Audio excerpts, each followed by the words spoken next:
Hello and welcome to the Child Care Business Coach podcast. I'm Evelyn Knight. So I hope everybody has had a wonderful week. I'm joined by someone very special today with Ryann Dowty, who will actually be joining us at our Child Care Business Summit this year. Ryann, why don't you go ahead and introduce yourself? Awesome. Well, hi, Evelyn. Thank you so much for the opportunity to be here. And I'm so looking forward to being with you and your people in October. And I'm really excited about our conversation. So my name is Ryann Dowty. I am the founder of a community called Be in the Room, which we call a leadership collective where we bring together smart, high-achieving, high-performing women.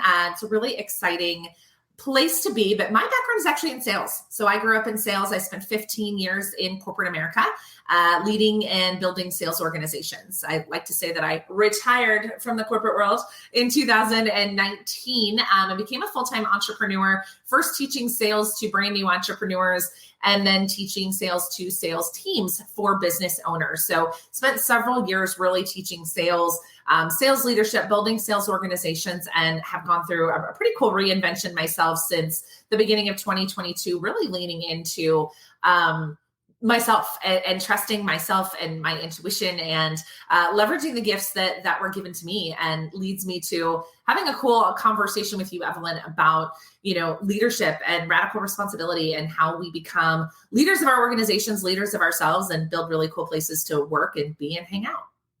I love it. And I know some of my listeners might be thinking, okay, what does this have to do with childcare, right? Right. So I'll explain in a little bit what we were talking about before we started recording, that one of my missions right now is to lead an early childhood education revolution. I'm actually coining the phrase ECE revolution right now because our industry is facing some catastrophic events if we don't do something now to change things. And part of the issue that we've seen and that I've noticed in my industry is the way that we go about business isn't like other industries. The leadership isn't quite there. The professionalism there. When you talk to people in ECE, you'll constantly hear things like, we're not treated like professionals. We're not treated like school teachers, right? So I always have to bounce back and say, okay, but do you earn it? Are we acting like we are, right? And then I always have to come back and also say, I'm treated like a professional, but I also go outside of my industry for knowledge and for growth. And that is why I've invited you to our summit, because I want to bring people like you into our ecosystem so that we can lead this ECE revolution and help change how the people in my industry think. Yes. And I think that's amazing. I love your mission. I love your heart for it, which is why my talk that I'm going to give in October and what we're going to kind of preview a little bit today is about that next level of leadership. One of the things that I think, or I'm not sure I knew when I became an entrepreneur, and I'm assuming many of you listening, when you decided to start, to start your facility, to start your business, you didn't realize the role that leadership would play in that, right? Mm-hmm. You thought that at least for me, when I started a business, I started as a practitioner, right? Like, I'm good at teaching this thing. I'm going to teach this thing. So you were like, I'm really amazing with children. I have a heart for serving them. I have a heart for education. I have a heart for connection. I have a heart for, the next generation of humans. And so that's why you started a business. And then you learned that there's a whole lot that goes into running a business that literally has nothing to do with your core business, which for some people might be frustrating, but then it becomes our role as leader in our organization, and what that means and how we do it and how we show up for both our teams and for ourselves is really, in my opinion, Evelyn, kind of the make or break of the success of our business. Absolutely. And I think for me, when I opened my first childcare center, I didn't even think of myself as an entrepreneur. Even as a home provider, I didn't even think that I was an entrepreneur, right? I didn't realize till literally probably almost a decade later that I am an entrepreneur. Wow. As a childcare center owner. Yes. And I think that you'll see that very typically in our industry. One of the things that I do is we help people who own home childcare businesses and just take care of children within their home, and we help them transition into a center. But even if you're a home center, you're still an entrepreneur. Right. You're doing this on your own. And you're still a leader. Yes, you're still a leader. Absolutely. So that's a great illustration on how we need to change our mindset and realize we are entrepreneurs. We are leaders, no matter what. Absolutely. And I would say that the first step in leadership, and really this next level of leadership is changing across the globe. So it's really exciting. And in running your childcare center right now, you're not really that far behind because everybody's catching up, right? Leadership, even what I saw in the corporate world, even, how I started running my companies even just 3 years ago, has had to evolve because the world has changed dramatically, Yes. right? The world has changed dramatically. People's expectations have changed dramatically. Employees' expectations have changed dramatically. Our clients, right? The families that you serve, their expectations have changed dramatically. So the first thing in really this next level of leadership, this evolution of leadership, is responsibility. It's radical responsibility for yourself. It's radical responsibility for, your results. It's radical responsibility for your circumstances, and radical responsibility for becoming the best version of yourself so you can be the best leader for your team, the best provider for the families that you serve. And so for anybody who is running any kind of business right now, but especially those of you who are serving our youth, which I have small kids, and it is just probably, I have such a heart for what you do in the community that you serve, Evelyn, because my kids at the time of this recording are 3 and 5. So we are in it.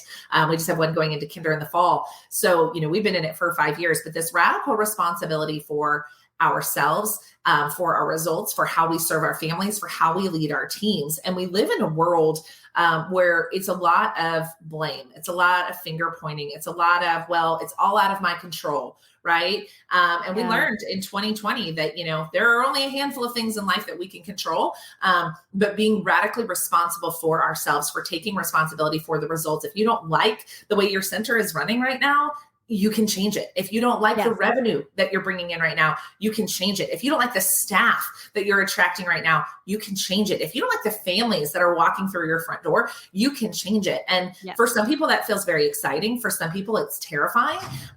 For me, I'm on the exciting side of it, right? If I don't like it, I can change it. And that's really kind of the first thing that we need to realize as business leaders in general, is this responsibility that we have, that we get to create the business, the facility, the space, the company that you want to create.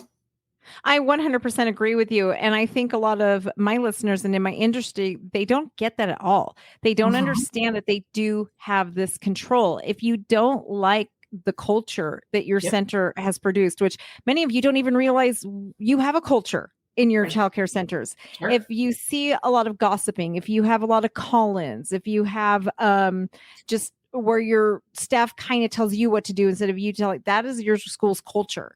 And same thing with the parents, right? If you have parents that aren't paying their bills or they're trying to tell you what the rules should be, that's the culture that you as a leader has established. And if you don't like it, you absolutely can change it. It doesn't have to be that way. Yes. Yes, that's 100% true, which kind of brings me to my next point, which is that, like, the self-awareness, right? Mm-hmm. What role do I play in this? And this is maybe the most uncomfortable. It's uncomfortable for everybody and anybody. But when you decide that you want to do it differently, that you want your center to look differently, you want your business to look differently, you want your team to look differently, the self-awareness is that, we get to make the change. What role did I play in this? And so a really great exercise for you is when you look at all the things that Evelyn has covered, and I'm sure she covers all the time in this podcast, right? Like all the moving parts and pieces of your business. Literally start taking notes about, okay, well, if I don't like that I'm getting a lot of call-ins, what role am I playing in this? And the role might simply be that there's no policy in place for calling in and how many times you can call in and what that looks like. Or if you have parents who aren't paying their bills, what role am I playing in that, right? Do I not have a policy in place, or do I not hold that policy? Am I not whatever that looks like for you? But the things that you don't like in your business, in your life, really, it's that self-awareness of, where did I create this? And then how can I go about changing this? So first we get to take radical responsibility, but then we have to have the self-awareness of, what part did I play in this? And then we get into, massive action of, how can I start making these changes? Oh, I absolutely 100% agree. I can tell you a lot of my listeners probably are thinking to themselves that they don't think they have a role, or they're too scared to enforce their policy. They may not have policy at all, or they're Sure. terrified to enforce it for two reasons. There's this scarcity mentality that has taken over my industry, which basically they're afraid that they can't hire, which I can tell you right now, I am a childcare center. I have no problem hiring. And literally 15 minutes down the road are plenty of jobs that pay double what I pay. And I still have no problem hiring. But, and also the same thing with parents. I have a 1,300 child wait list at my center. 1,300. Yes. Good for you. But it's because, so it's really, I used to have a hard time with both. Right. But when I switched my scarcity mentality, and I had a victim and a scarcity mentality, and when I basically took control of just those two things, I showed up as a different leader and everything started to change. And of course, there was more learning behind it. Sure. But those are just, it was so, yeah, going back to what you said, that's exactly just, you can change it. You don't have to be afraid to hold your staff to policy. Absolutely. And as somebody, like I said, I'm in it right now. Childcare, my life would not look the way that it did without childcare. It is, when it comes to the scarcity mindset, like I've always viewed it the other way around, right? From this side of the table, finding there were limited places to put my kids that I wanted them to be. It was never, I never felt like I had control in the child. We've been so blessed and so fortunate. But like my childcare closed. So when Georgia, so my kids are 3 and 5. So Georgia was born in June 2019. And we had planned for her to go to childcare at 12 weeks. And I think she was in childcare for maybe 3 or 4 weeks when we got a notification that our center was closing in 3 weeks. 3 weeks, our center was closing. Wow. I have an infant. They went out of business or? Wow. Yeah, they totally and went that out of was business. Pre-COVID. Wow. It was pre-COVID.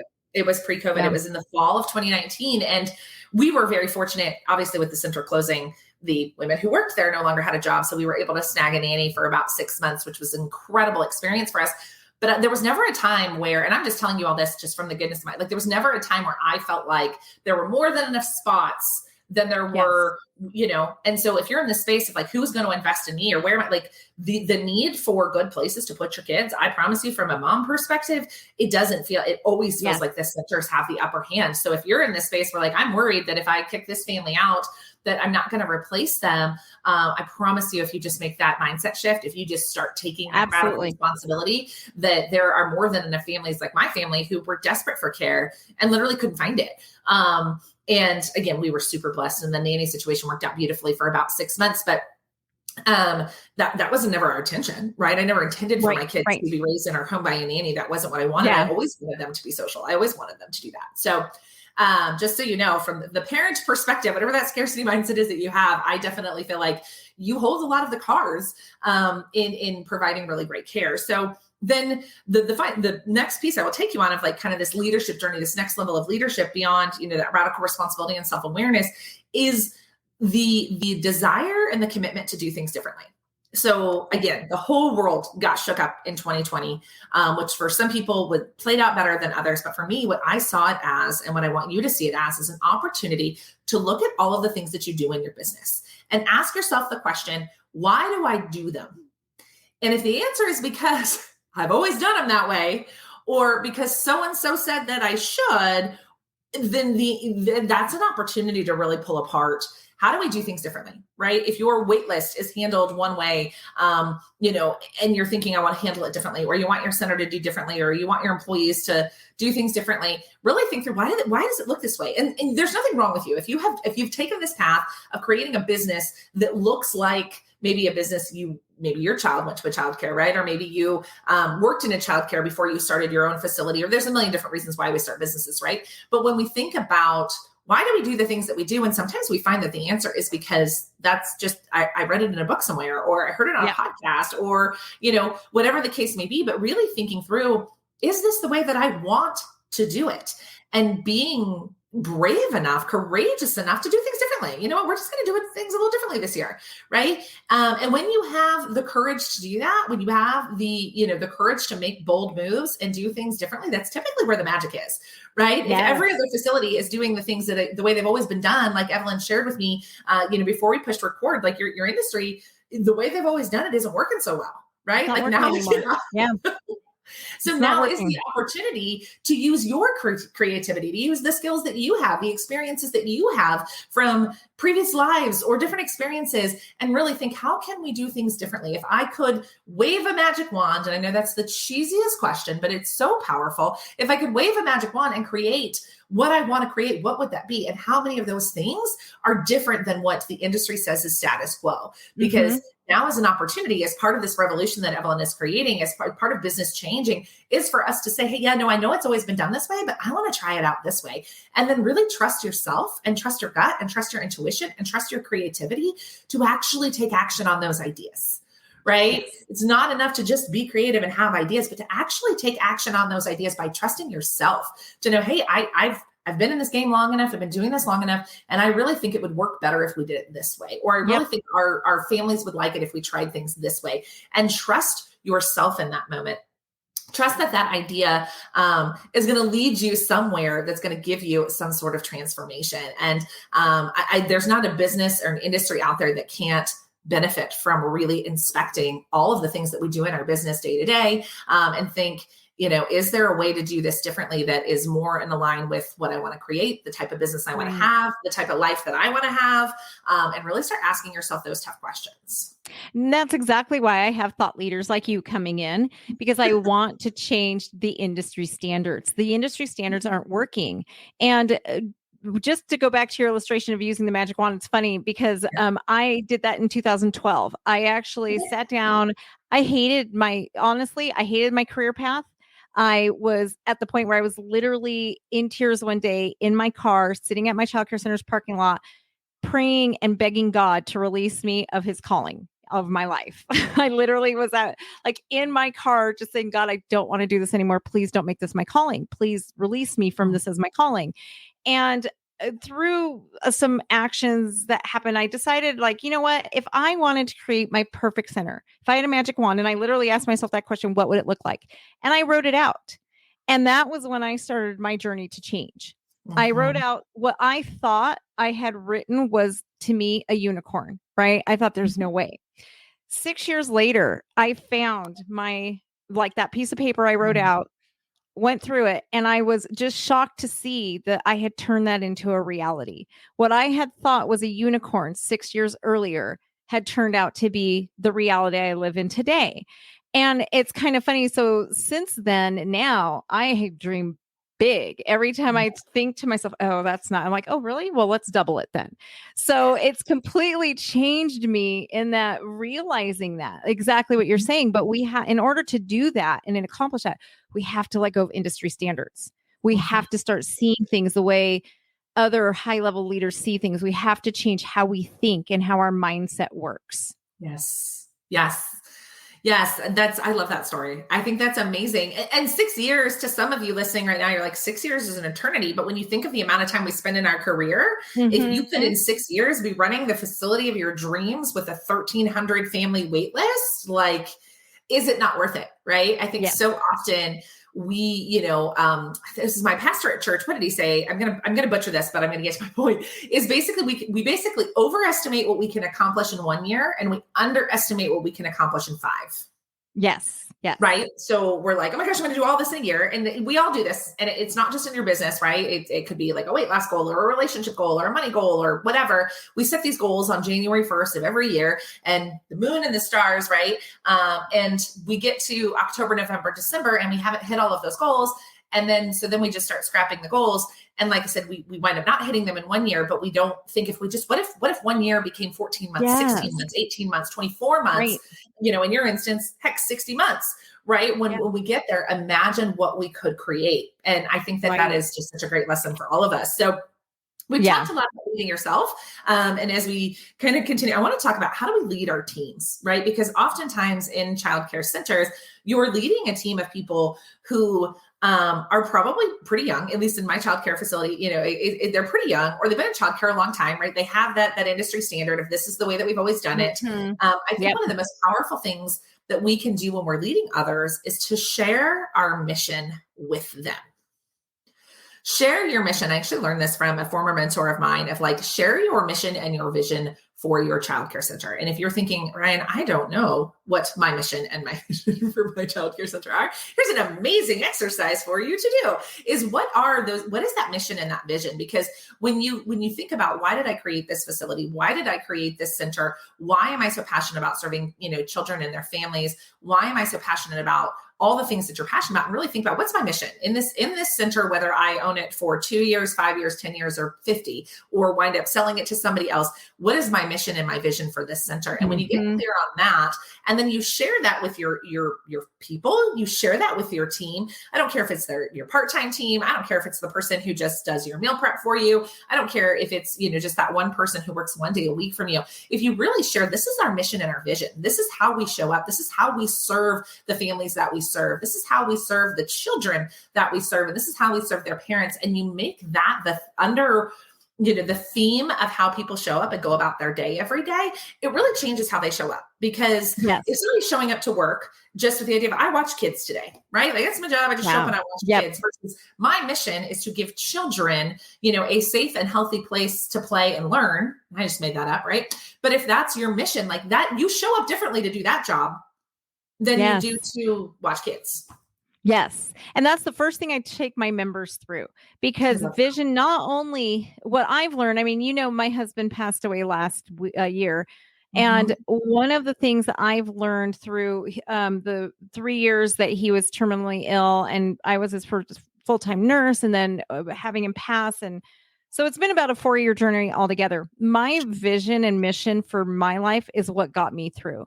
It's why I didn't quit. It's why I'm still here today interviewing you, because I know that my mission is so huge and so important to this world that I can't stop. So even when I took the time off right after my husband passed away, I thought about not going back to work. I could be fine for the rest of my life. I could sell my center and I would never have to work another day in my life. But when I really sat back and thought about it, I just realized, no, I have to do what I'm doing. It is too important. The other thing is for childcare. So the average childcare center in the United States, our retention rate for employees is 6 months. 6 months. Yeah. Mine is about 7 years at this point. And it's because every year, the first thing I do when I onboard a new employee is I teach them my vision. I show them, why do I do what I do? Every year, every January, we do a vision, basically like a team meeting. It's more than just a staff meeting, but it's this thing where we really get together. We talk about our vision. I take specific children that are in our center and I show them how this child is our vision. And then I have them each create their own vision for their classrooms. And so because of that, this isn't just a job. This is a life work that they're doing. And that's why I can, sometimes I wish I could pay my staff more. They don't make nearly what they deserve to make, but they stick with me through the hardest times because they know what they're doing means something. Right. And there's some of you out here, because if you started a center, because I'm going to tell you, this is, maybe you're not as, the entrepreneur brain's a little different, but if you started this childcare center, you did it because you're self-motivated, right? Like you're pretty driven on your own. And so the idea that somebody else needs to be reminded of that can sometimes feel weird, right? Yes. When you're like, why do I have to remind somebody? Like, what do you mean? But you can never assume that somebody is going to feel the way that you feel about your work. And it's so hard to understand, because you're like, well, nobody pats me on the head, right? Nobody reminds me of my vision. Nobody tells me why I have to get out of bed and do this work every day on the days I don't feel like doing it. But that's the gift we were given. Right? God gave us these gifts to start these businesses, to do these things, to serve these families, and the way you all are doing this. But he didn't give everybody that gift. Right. So we have to remember that, because I hear that a lot from leaders of like, well, I'm paying them to do a job. Like I want them to do their job. But again, your job and their job is different. Right. Yeah. They're never going to feel it the way that you feel it unless you weave that through in your organization. And I love that you guys do that once a year. We try to meet quarterly with our team because it's so easy, because things move so fast. It's so easy to get swept up. So we try to meet quarterly on my team and really talk about, what are we doing? How are we serving our membership? Like all those different things. So I love that. And kind of the final thought that I will leave you about leadership, and obviously we'll talk more about this in October at the event, which I can't wait to meet you all at, is really this idea of showing up in integrity. right? Showing up in integrity for yourself, right? So often we think integrity means, I have to serve everybody else first, right? But I want you to really think about what's integrity, like integrity to yourself, to your mission, Yes. to your work. You did not start a childcare center, to work 80 hours a week, tirelessly and without any thanks, right? You did not start this facility so that you could have families not pay their bills or so you can have to hire a new staff every 6 months. And that's not why you did this. So really having the integrity to yourself and say, okay, what I'm seeing is not what my vision is and how do I fix this, right? And really stand in that truth, exactly what you just described, Evelyn, like your ability to go back to work after such a catastrophic loss was because of your integrity to yourself, because this was your gift. This was your calling. This is like, okay, I owe it to myself, not just to everybody else. I owe it to myself to show up and to lead my team and our families and our children in a powerful way. And when you show up in a business where you don't feel like the business owner, right? When you don't feel like the leader, when you feel like you're being led around your own business, it's really time to come back to yourself. Where am I out of integrity? What am I letting go? Is there a standard that's being slid by into my organization that I'm not okay with, but I don't know how to fix? Right. And that's why there's amazing women like Evelyn to help you fix those problems. Right. But really thinking through like, what is out of integrity for me in this organization? Is there a level of something that's not being, that I'm not okay with, but I'm either overlooking or I feel like I can't fix, or I don't know how to fix, and really figure out how do I get true to myself? Like, where can I show up as the best leader of this team, as the best leader of this organization? Where can I make things right? And this is one of the hard parts, right? Like leadership is not for the faint of heart at all, right? But this is one of the tough parts of where have I let things slide out of fear, out of, complacency, out of being busy, out of being tired, out of being exhausted. Because so often those things, those small things that might not feel like a big deal, right? It's not a big deal that it's not done exactly the way that I want it done, right? Oh, it's no big deal that they're, 7 days late when our policy says 5, right? Like you're letting these things slide, but it's actually pulling you out of integrity to you. And a lot of it's what's stunting your growth, right? So where are you not being true to yourself as a leader of your center, and how can you fix those things? Because everything else will start to fall into place when you get it. And you need to do those checkups constantly. Last week was mine. It constant, right? So one of the things when I established this company, Childcare Business Professionals, I did was we are closed the week of July 4th. And I did that intentionally because, for one thing, I know as a very A-type personality, I'm not going to take time off unless my business is closed. Sure. So in order to ensure that I'm actually taking time off, we are closed this week and the week between Christmas and New Year's.